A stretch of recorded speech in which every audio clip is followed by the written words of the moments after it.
अस्सलाम वालेकुम। आज का जी लेक्चर नंबर 3 है जिसमें हम देखेंगे इक्वेशंस ऑफ मोशन के बारे में। जैसे कि आपको पता है कि हमारे पास 3 इक्वेशन ऑफ मोशन होती हैं और हमने ये 9th क्लास में पढ़ा भी हुआ है।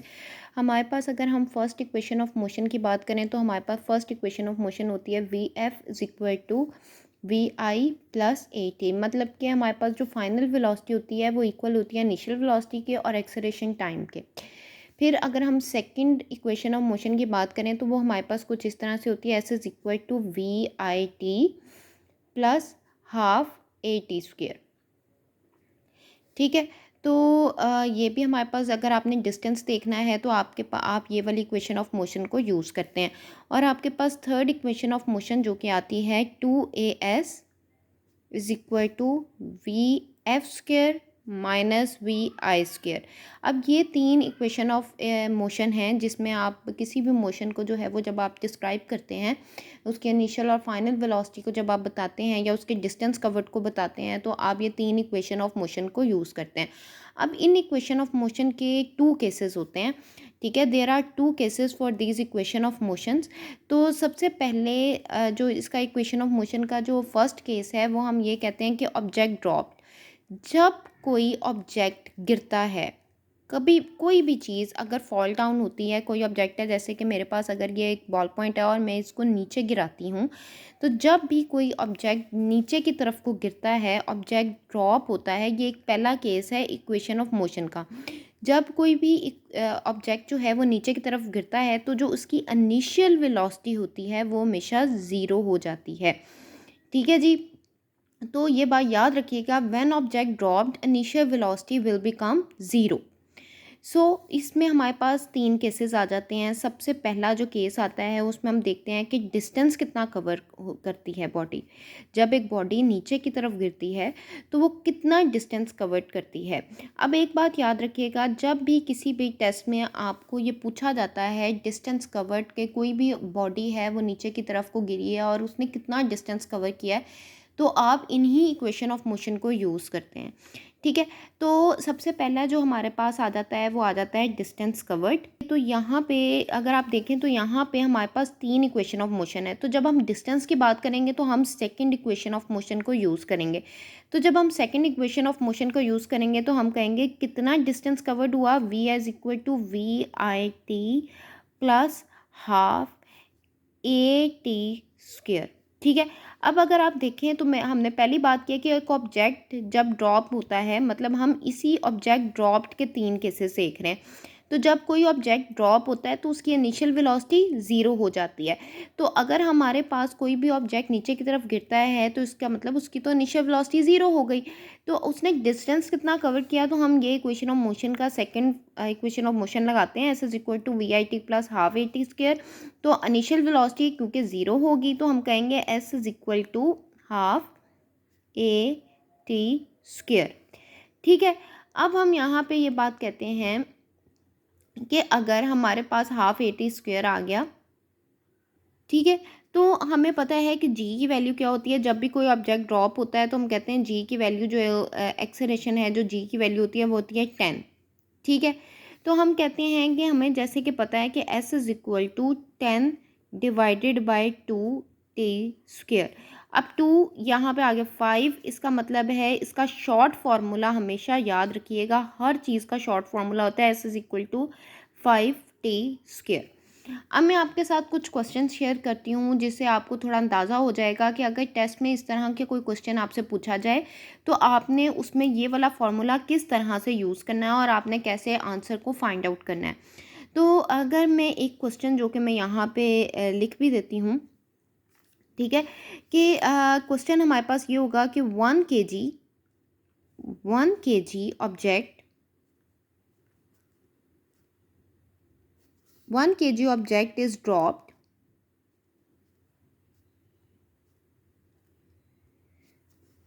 20 meter height,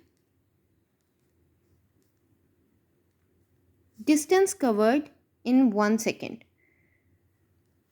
आपने फाइंड आउट करना है डिस्टेंस कवर्ड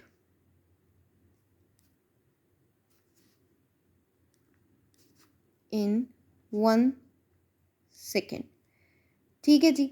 अब आप सबसे पहले क्या देखेंगे, आप देखेंगे कि दो चीज़ें जो आपने इस क्वेश्चन में देखनी है कि ऑब्जेक्ट ड्रॉप हुआ है, इसका मतलब है हमारे पास इक्वेशन ऑफ मोशन यूज़ होगी। अब 20 मीटर हाइट से वो ऑब्जेक्ट जो है वो ड्रॉप हुआ है, डिस्टेंस कवर्ड इन 1 सेकेंड, इसका मतलब आपने डिस्टेंस फाइंड आउट करना है। इसका मतलब आप इक्वेशन ऑफ मोशन का सेकंड का फॉर्मूला लगाएंगे। अब सेकंड इक्वेशन ऑफ मोशन का जो आप फॉर्मूला लगाएंगे उसका हमने शॉर्ट फॉर्म निकाली है, S=5t²। आप चाहें आप इस तरह भी निकाल सकते हैं, आप चाहें आप ये वाला फॉर्मूला यूज़ करके इनिशियल वेलोसिटी ज़ीरो करके और आप हाफ AT² में भी लगा सकते हैं, नो प्रॉब्लम। ठीक है, तो इसका सलूशन हमारे पास कुछ इस तरह से होगा कि हम यहाँ पे लगाते हैं जी S=5t²। ठीक है, अब S=5t² हमारे पास आ गया। हम देखते हैं जी कि हमारे पास जो क्वेश्चन था उसमें उन्होंने कहा था कि 1 kg object is drop 20 metre height, distance covered in 1 second. अब हमें 1 सेकेंड, यहाँ पे हम टाइम की जगह 1 सेकेंड लगाएंगे टाइम। ठीक है, तो हम कहते हैं कि हमारे पास आता है 5 और अंदर आ जाएगा 1। ठीक है, तो हमारे पास आंसर क्या आएगा, 5 मीटर।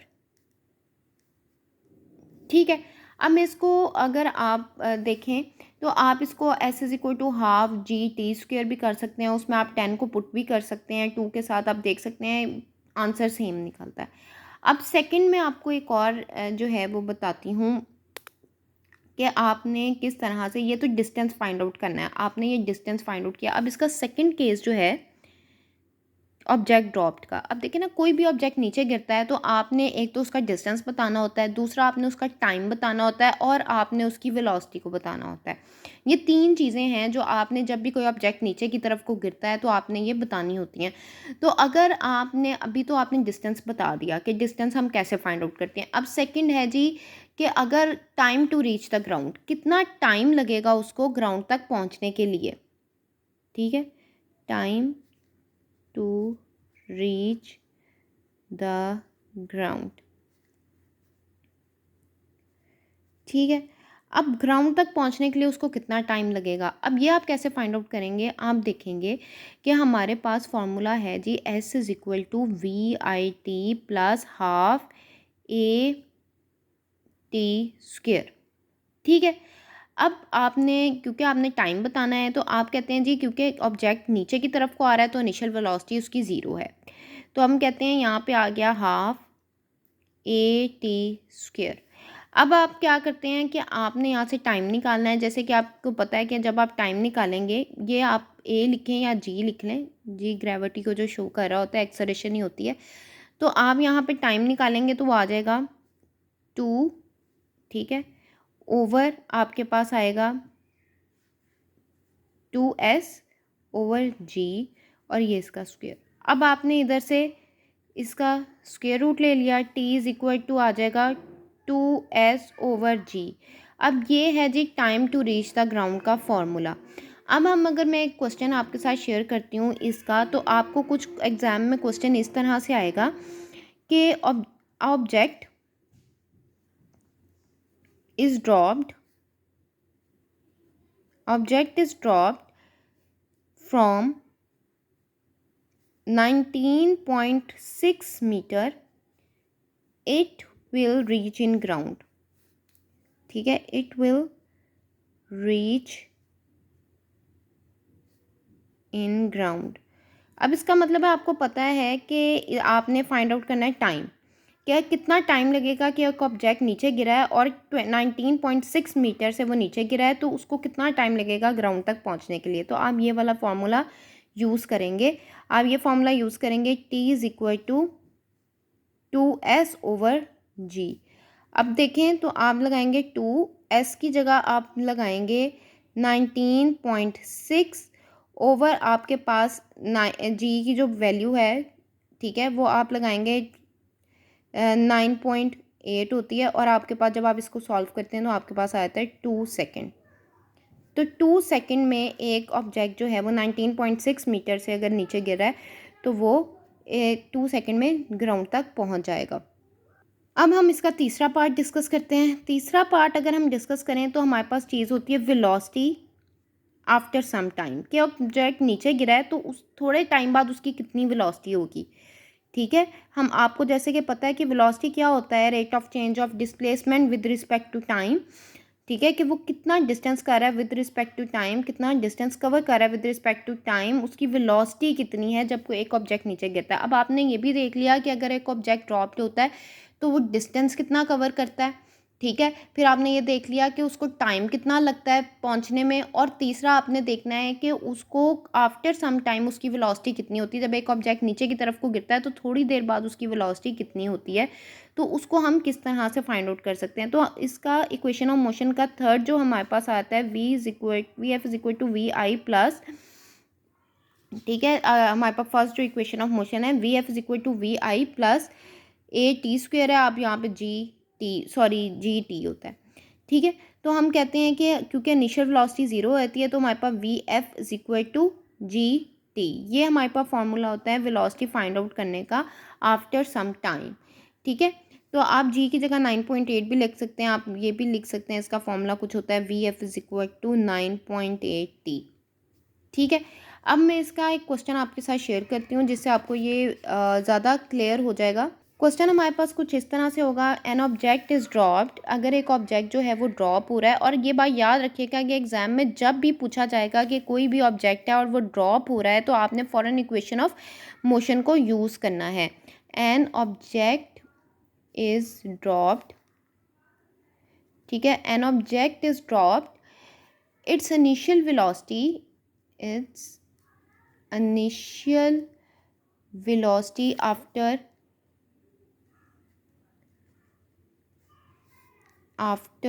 10 second, after 10 second. तो आपने देखना है कि इसकी वेलोसिटी कितनी होगी 10 सेकेंड के बाद, कि अगर एक ऑब्जेक्ट गिरा है तो उसकी वेलोसिटी कितनी होगी 10 सेकेंड के बाद। तो आप फॉर्मूला जो कि हमने अभी निकाला है, F is equal to 9.8 T. ठीक है, तो जब आप इसको यूज़ करेंगे 9.8 टी, तो V F is equal to 9.8, और यहाँ पे टी की जगह आपके पास आता है 10 सेकेंड। ठीक है, और आपके पास आता है V F is equal to 98, ठीक है, मीटर पर सेकेंड। तो इस तरह से आप तीन चीज़ों को निकाल सकते हैं। अभी सिर्फ हमने डिस्कस किया है कि अगर एक ऑब्जेक्ट नीचे की तरफ गिरता है तो हम इन तीन इक्वेशन ऑफ मोशन के ज़रिए किस तरह से निकाल सकते हैं। अब इसमें हमने तीन चीज़ें देखी, एक डिस्टेंस कवर्ड, कितना डिस्टेंस कवर होता है जब एक ऑब्जेक्ट नीचे की तरफ गिरता है, दूसरा time to reach the ground, कि उसको कितना टाइम लगता है ग्राउंड तक पहुँचने के लिए, और तीसरा कि वेलोसिटी आफ्टर सम टाइम, कि थोड़ी देर बाद वेलोसिटी उसकी कितनी होती है। अब इंशाल्लाह नेक्स्ट पार्ट में हम देखेंगे कि जब आप ऑब्जेक्ट को ऊपर की तरफ फेंकते हैं, ठीक है, जब आप ऊपर की तरफ ऑब्जेक्ट को फेंकते हैं तब हमारे पास केसेस किस तरह से होते हैं। Thank you.